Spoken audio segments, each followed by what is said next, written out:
नमस्कार साथियों, आपका स्वागत है आपके अपने YouTube चैनल टेक्नोफिन्स साहित्य पर।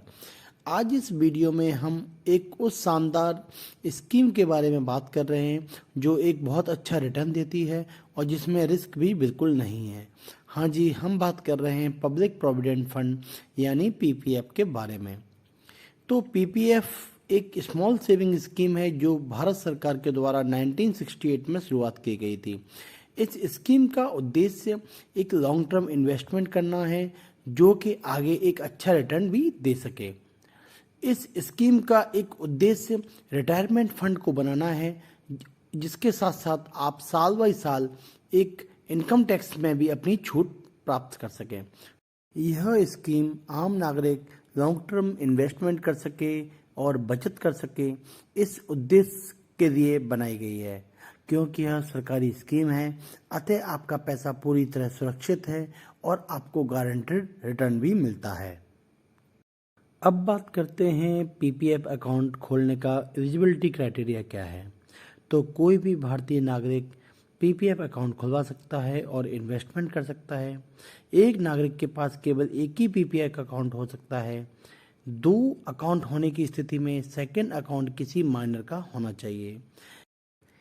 एनआरआई लोग और HUF Hindu undivided families PPF account खुलवाने के लिए एलिजिबल नहीं होती हैं।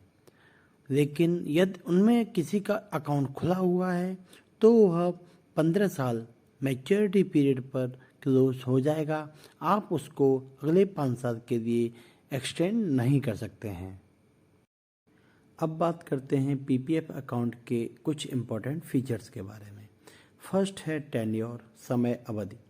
पीपीएफ अकाउंट का मिनिमम टेन्योर 15 साल होता है।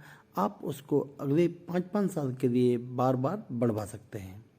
सेकेंड पॉइंट है इन्वेस्टमेंट लिमिट। तो पीपीएफ अकाउंट में आप मिनिमम 500 और अधिकतम एक फाइनेंशियल ईयर में 1.5 लाख रुपए जमा कर सकते हैं। आप इसको एक मुश्त और या 12 किस्तों के रूप में भी कर सकते हैं। थर्ड पॉइंट है डिपॉजिट फ्रीक्वेंसी। तो पीपीएफ अकाउंट में आपको हर साल यानी 15 साल हर बार आपको अमाउंट जमा करना होता है। अगला पॉइंट आता है रिस्क फैक्टर, जोखिम। क्योंकि यह भारत सरकार की स्कीम है अतः यह रिस्क फ्री है, इसमें कोई भी रिस्क नहीं है और आपको गारंटेड अच्छा रिटर्न मिलता है। अतः अपने पोर्टफोलियो को डाइवर्सिफाई करने के लिए आप पीपीएफ में आपको इन्वेस्टमेंट करना चाहिए। नेक्स्ट पॉइंट आता है नॉमिनेशन। तो पीपीएफ अकाउंट के अंदर आप खाता खोलते समय किसी भी व्यक्ति को नॉमिनी बना सकते हैं। बाद में भी आप एक नॉमिनी फॉर्म फिल करके किसी भी व्यक्ति को नॉमिनी बना सकते हैं। नेक्स्ट पॉइंट आता है टैक्सेशन का। तो पीपीएफ के अंतर्गत आपने जो भी अमाउंट जमा किया है और मैच्योरिटी पे आपको जो भी अमाउंट मिलता है, आप उस पर इनकम टैक्स एक्ट 1961 के अंतर्गत आप 80C के अंतर्गत रिबेट प्राप्त कर सकते हैं। नेक्स्ट पॉइंट आता है जॉइंट अकाउंट का। तो पीपीएफ के अंतर्गत आप जॉइंट अकाउंट खोल नहीं सकते हैं। नेक्स्ट है पार्शियल विड्रॉ। तो पीपीएफ के अंदर आप 6 साल के बाद यानी 7th फाइनेंशियल ईयर से पार्शियल विड्रॉल कर सकते हैं। लास्ट पॉइंट आता है एश्योर्ड रिटर्न। अगेन पीपीएफ एक भारत सरकार के द्वारा जारी की गई स्कीम है, अतः इसमें आपको गारंटेड रिटर्न मिलता है और यह रिटर्न काफ़ी अच्छा भी होता है। अब बात करते हैं पीपीएफ में मिलने वाली ब्याज के बारे में। तो पीपीएफ एक लॉन्ग टर्म इन्वेस्टमेंट है और यह बचत को प्रोत्साहित करता है, अतः भारत सरकार इस पर बैंकों पर एफडी पर मिलने वाली ब्याज से ज़्यादा ब्याज देती है। इस फाइनेंशियल ईयर यानी FY 2023-24 के लिए भारत सरकार ने इसको 7.1% फिक्स किया है और यह आपके साल बाई साल कंपाउंडेड भी होती है। अब बात करते हैं पीपीएफ अकाउंट को कैसे खोल सकते हैं। तो पीपीएफ अकाउंट को आप किसी भी पोस्ट ऑफिस में या किसी भी सरकारी बैंक जैसे कि state bank of India, Punjab national bank, bank of India इत्यादि में भी खोल सकते हैं।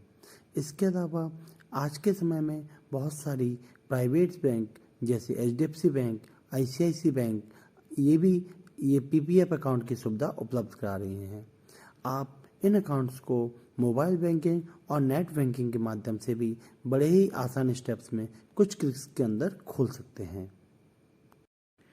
इसलिए अगर आप रिस्क फ्री अच्छा रिटर्न चाहते हैं तो आपको पीपीएफ में ज़रूर इन्वेस्टमेंट करना चाहिए।